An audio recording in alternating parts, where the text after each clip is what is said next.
wow បងប្អូនទាំងអស់គ្នាស្អាតមែនទែនបងប្អូននឹងទន្លេអីនឹងនិយាយថាម៉េច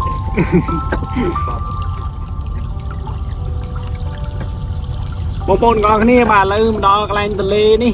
បាទឆ្លងកាត់នេះអត់ស្គាល់នឹងទន្លេអីបាទនៅលើស្ពានបាទអមព្រៃឈើសងខាងហើយអត់ដឹងថានៅកន្លែងនឹងឈ្មោះអីហើយទន្លេអីបងប្អូននៅភូមិបាទបងប្អូនស្គាល់ជួយប្រាប់វិញបាទអូចុះពីស្ពានមកអូនេះបងខាងនេះអូញាក់សាច់នេះម៉ែអើយបងប្អូនអើយនេះវ៉ាវបងប្អូនទាំងអស់គ្នាស្អាតមែនទែនបងប្អូនម៉ែអើយមើលនឹងផ្ទាល់ភ្នែកចេះធម្មជាតិពិតៗដល់និយាយថាស្អាតមែនទែនណាបងប្អូននេះបងប្អូនមើលតាមផ្លូវមកខេត្តរតនគិរីបាទគឺមានអារម្មណ៍ថាស្រស់ស្រាយធ្វើឲ្យខ្ញុំស្បើយទុកកង្វល់និយាយទៅអារម្មណ៍ដែលអបសុកតបប្រមល់លំបាកប៉ុណ្ណាពេលដែលជិះឡានកាត់បាទតាមផ្លូវនេះមិនមែនថាឡានបើសិនជិះម៉ូតូកាន់តែប្រសើរជាងនឹងទៀតមានអារម្មណ៍ថាដោយសារខ្ញុំចូលចិត្តជិះម៉ូតូផងបើជិះម៉ូតូអាខ្យល់អាកាសបរិសុទ្ធរំភើយមកហ្នឹងវាប៉ះជាមួយនឹងបាទរាងកាយរបស់ខ្ញុំគឺខ្ញុំស្រស់ស្រាយខ្លាំងមែនតើប៉ុន្តែបើយើងនិយាយពីអ្នកដែលគាត់មិនសូវចូលចិត្តជិះម៉ូតូគាត់ចូលចិត្តជិះឡានគាត់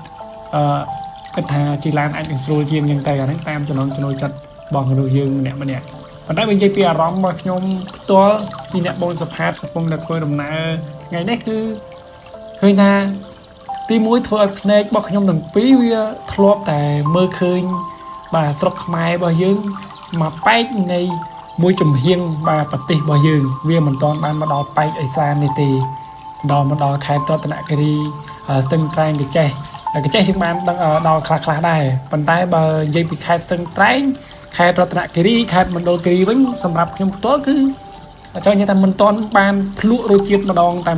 ចង់និយាយថានៅសុខសាន្តតែម្ដងបើយើងនិយាយភាសាសាមញ្ញពេលអញ្ចឹងទៅធ្វើឲ្យបេះដូងរបស់ខ្ញុំមានអារម្មណ៍ថារំភើបបាទនឹកស្មានមិនដល់ថាទឹកដីប្រទេសកម្ពុជារបស់យើងបាទនៅខេត្តបាទរតនគិរីបាទដូចឥឡូវនេះចឹងកំពុងតែធ្វើដំណើរពីខេត្តស្ទឹងត្រែងបាទចេញទៅខេត្តរតនគិរីដែលយើងមិនទាន់ដល់គោលដៅទេប៉ុន្តែអ្វីដែលធ្វើខ្ញុំរំជើបរំជួលញ័រពេញអរ៉ានិយាយទាំងក្តុកក្តួលផងនេះ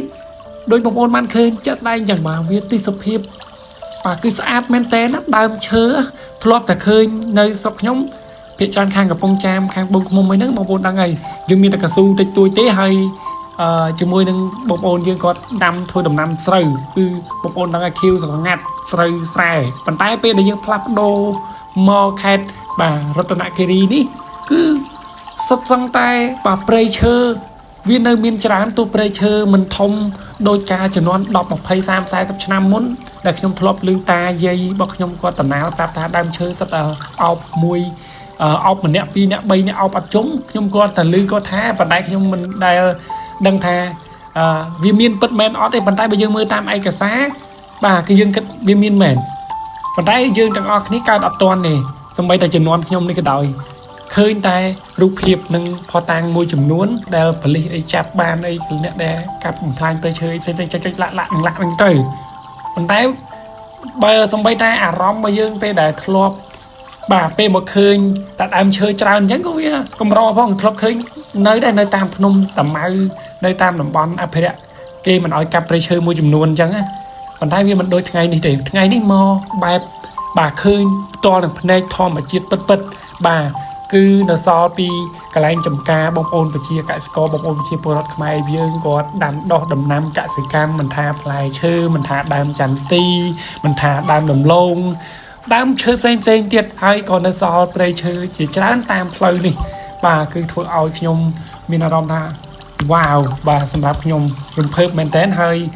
ខ្ញុំអារម្មណ៍ផ្ទាល់ដែលខ្ញុំមើលឃើញសក្តានុ